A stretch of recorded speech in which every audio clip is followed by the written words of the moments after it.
Hi, everybody. My name's Jason. I'm Caden. I'm Jaden. I'm Eli. And we are the Yahuwah and the Torah channel, and we thank you guys very, very much for hanging out with us. And we are your family.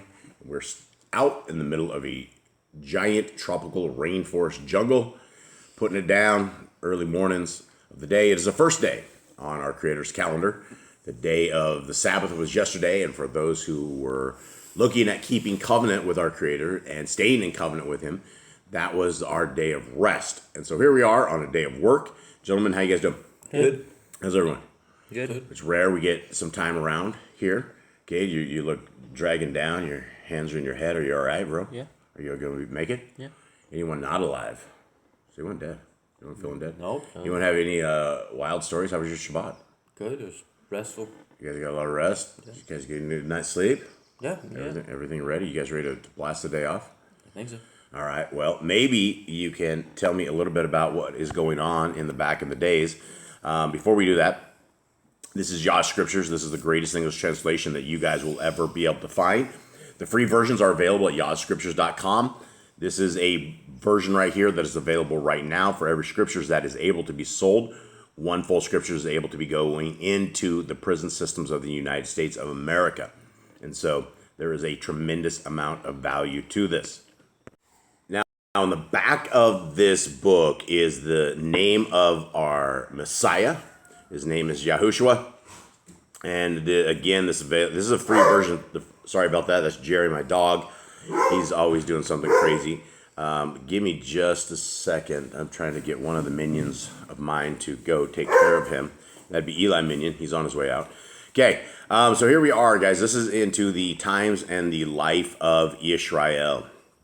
And we are in the Second Kings, and we're just about to be where, well, before we even begin, we have two different tribes, right? We're two different, not even that, there's two different governments. There's the northern tribe of Israel and the southern tribe of Israel. And they're two separate governments that have comprised of 12 tribes. The southern tribe of Judah had two tribes, which is Judah and Benjamin. And the northern tribe had all the rest. And for the entire time that these guys were around, these guys were always warring with each other. They are always like watching each other get beat up. All these other kings are coming to beat them up. It's a wild time that we have here. Now, right here is where we are at right now. Is 2 Kings 15 is today's thing. And so we have Jeroboam II that is reigning. It's about to go into Zechariah. But this is the lineage of Yisrael. And you can see, and there was only a couple of these kings in here that actually did what our Creator wanted them to do, which is His desire, which is the Torah. And so we have even the kings that did figure it out. They still kept the high places and the Asherah poles, and they're burning incense. And so we're talking about a whole bunch of idolatry when it comes to what they're worshiping, and it goes contrary to what scriptures have us believe. Now, Jade, or any one of you guys, give us something interesting from these things. Give us the breakdown of where we're at. Or with all the kings and generations after Solomon sinned, the kingdom split, and Rehoboam took Judah, and then Jeroboam took over Israel, and they kept having genealogy generations. They keep sinning, getting worse, and everyone knows about the days of Jeroboam, and I guess Ahab, and he completely sins, and he has Jezebel, and him run Israel to a very bad point in time. And all the nations keep coming to attack them, and it talks about them going off into captivity if they don't obey and turn back to Yahuwah, but they keep sinning and worshiping idols and doing all these evil things that Gentiles do. And we were in the days of Elijah, and he fought Jezebel, and he took the prophets and fought the prophets of Baal and had them all slaughtered. Then he prophesied miracles, helped people, and he died a little afterwards. And then his disciple Elisha became the next big prophet, and then he was all good, and he was doing great things, and then he ended up dying as well. And now we're just in the days of the kings and the prophets. Yeah, and so the prophets that we have right here that is shown on this is we have Amos, Hosea, and Jonah. And we just heard about Jonah the other day. And we don't hear a lot about Jonah in scriptures. We only have, I think Jonah had the book of Jonah only has like 3 chapters. 4. Is it 4 chapters in it? Yeah, it's not very long. And then we have these are the prophets that are over on the Judean side, the Yehuda side. And so right now we have Isaiah and Micah over on that side. Okay, so here we are. Let's continue on. And you guys, this is Yah Scriptures. You guys can get this free. This is a Google app, so it will be in the Play Store hopefully soon. But right now it is on yahscriptures.com. It is at the very bottom. It's an APK, so if you're running any kind of Google device, just simply click on that. When it downloads, click on install. Tell it yes. You can run through the settings, and you will have all 103 books as they are right here. Okay, you guys ready to roll? Yep. Okay, in the 27th year of Jeroboam, sovereign of Yisrael, Azariah, son of Amaziah, sovereign of Yehuda, began to reign. He was 16 years old when he began to reign, and he reigned 52 years in Jerusalem. And his mother's name was Yahu of Jerusalem. And he did what was right in the eyes of Yahuwah, according to all that his father Amaziah did. Okay, so according to all that his father Amaziah did, however, the high places were not taken away. The people still slaughtered and burned incense on the high places. Guys, these are all satanic for no better word than what it is, right? It's slaughtering to other gods. These guys were still doing this, and we have commandments that our Creator is we know He's a jealous Elohim. We know that He does not allow, He doesn't want to share His amazing rule, and He shouldn't have to. Okay, 5. And Yahuwah smote the sovereign, so that he was a leper until the day of his death, and he dwelt in a separate house. And Jotham, son of the sovereign, was over the house, ruling the people of the land. And the rest of the acts of Azariah and all that he did, are they not written in the book of Annuals of the sovereigns of Yehuda? So Azariah slept with his fathers, and they buried him with his fathers in the city of David. And Jotham, his son, reigned in his place. In the 38th year of Azariah, sovereign of Yehuda, Zechariah, or Zechariah, as they say, son of Jeroboam, began to reign over Yisrael and Shomron for 6 months. And he did evil in the eyes of Yahuwah, as his fathers had done. He did not turn away from the sins of Jeroboam, son of Nevet, who had made Yisrael sin. And Shallum, son of Yebesh, conspired against him and smote him in front of the people, and killed him, and reigned in his place. So this is crazy stuff, right? I mean, this is like almost like the Wild Wild West, probably wilder than the Wild Wild West, right? Yeah. Homeboy's just sitting there. He's in front of all the people, and Shallum comes and whacks him. He did. Okay, and the rest of the acts of Zechariah, see, they are written in the book of the Annuals of the sovereigns of Yisrael. This was the word of Yahuwah, which he spoke to Yahu, saying, your sons to the 4th generation are going to sit on the throne of Yisrael. And it came to be so.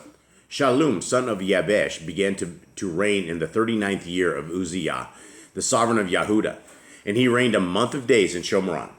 And MELAKIM, son of Gadi, went up from Tirzah and came to Shomron and killed Shallum, son of Yabesh, in Shomron, and killed him and reigned in his place. And the rest of the acts of Shallum and the conspiracy which he led, see, they are written in the book of the Annuals of the sovereigns of Yisrael. Now, there's probably some things that we can glimmer from back in the days. One is they probably are unable to protect these people very well, would be my guess, because everybody's dying everywhere, so everybody'd have to like pretty much assume that somebody's gunning for you on the throne. And so you would have to have an incredibly, you would have to have a lot of soldiers in place to be able to deal with something of this sort, or it seems like people just fall all the time. I'm sure there's a lot more stories to it, but this is crazy. Any thoughts, boys? No, it's just they don't have very good security. Like the bodyguards aren't doing well. Reigning for 6 months means you must have really upset Yahuwah when some people have reigned for like 50 years. Yeah, and you end up with leprosy and get kicked to a house. All right, 15, is that where we're at? I think you're on 16. Okay, and MELAKIM smote Tipsach and all who were there and its borders from Tirzah, because they did not open it to him. Therefore he smote it, and he ripped open all the pregnant women. That's pretty hardcore, right? Yeah, he's a pretty bad dude. So is he? What do you guys make of this? That dude's raging Gentiles. Raging Gentile, yeah. Why would he want to? What would be the point of ripping open pregnant women, other than the obvious being a psychopath? No, future generations to take the throne. Take the kids out and basically decimate the future generations for sure. Okay, in the 39th year of Azariah, sovereign of Yehuda, MELAKIM, son of Gadi, began to reign over Yisrael 10 years in Shomron. And he did evil in the eyes of Yahuwah, He did not turn away from the sins of Jeroboam, son of Nevat, who had made Yisrael sin all his days. Pul, the sovereign of Ashur, came against the land, and MELAKIM gave Pul 1,000 kickers of silver for his hand to be with him to strengthen the rein in his hand. There's a lot of stories about this, especially in the book of Josephus. He talks a tremendous amount about this particular incident right here. And MELAKIM exacted the silver of Israel, of all the mighty men of wealth, of each man 50 shekels of silver, to give to the sovereign of Ashur. And the sovereign of Ashur turned back and did not stay there in the land. So money talks, right? They paid the dude off and he just went away. I guess that's easy enough to deal with it, right? And the rest of the acts of MELAKIM and all that he did, are they not written in the book of the annals of the sovereigns of Yisrael? So MELAKIM slept with his fathers, and Pekach Yah, his son, reigned in his place. In the 50th year of Azayahu, the sovereign of Yehuda, Pekach Yah, the son of MELAKIM, began to reign over Yisrael and Shomron for 2 years. And he did evil in the eyes of Yahuwah. He did not turn away from the sins of Jeroboam, son of Nevat, who had made Yisrael sin. Now, Jeroboam is going to be owned, right? He's when Judgment Day comes, when the Day of Accounting comes, he's listed a lot. He's done a tremendous amount. In fact, all these kings, every one of these guys had an opportunity to serve our Creator. Every single one of these guys probably would have been inducted into the Torah. I don't know as so much you would be part of a tribe, either northern or southern, without actually knowing the Torah, because it is a Torah command that the kings know the Torah very, very well. Okay, continuing on. 25. And Pekach, son of Remaliahu, a chief officer of his, conspired against him and smote him in Shomron, in the high place of the sovereign's house, along with Argov and Ariach, and with him were 50 men of Gilead. So he killed him and reigned in his place. And again, there's more issues with somehow they cannot protect the dudes that are doing it, or perhaps they are able to conspire all the guards around there. I mean, this might be just one of these things that everybody's just turning on everybody and there's really no loyalty anywhere. That could very well be. 26. And the rest of the acts of Pekach Yah and all that he did, see, they are written in the book of the annals of the sovereigns of Yisrael. In the 52nd year of Yahu, sovereign of Yehuda, Pekach, son of Remaliahu, began to reign over Yisrael and Shomron for 20 years. And he did evil in the eyes of Yahuwah, and he did not turn away from the sins of Jeroboam, son of Nevat, who had made Yisrael sin. In the days of Pekach, sovereign of Yisrael, Tiglath-Pileser, sovereign of Ashur, came and took Leon and Evel Bet Maacah and Yanawak and Kedesh and Akatzor and Gilad and Galil, all the land of Naphtali, and took them into exile to Ashur. And Hosea, son of Elah, led a conspiracy against Pekach, son of Remaliahu, and smote him and killed him, and reigned in his place in the 20th year of Jotham, son of Uzziah. And the rest of the acts of Pekach and all that he did, they are written in the book of the annals of the sovereigns of Yisrael. In the 2nd year of Pekach, son of Remaliahu, sovereign of Yisrael, Jotham, son of Uzziah, sovereign of Yehuda, began to reign. He was 25 years old when he began to reign, and he reigned 16 years in Jerusalem. And his mother's name was Jerusha, the daughter of Zadok. And he did what was right in the eyes of Yahuwah. He did according to all that his father Uzziah did. However, the high places were not taken away.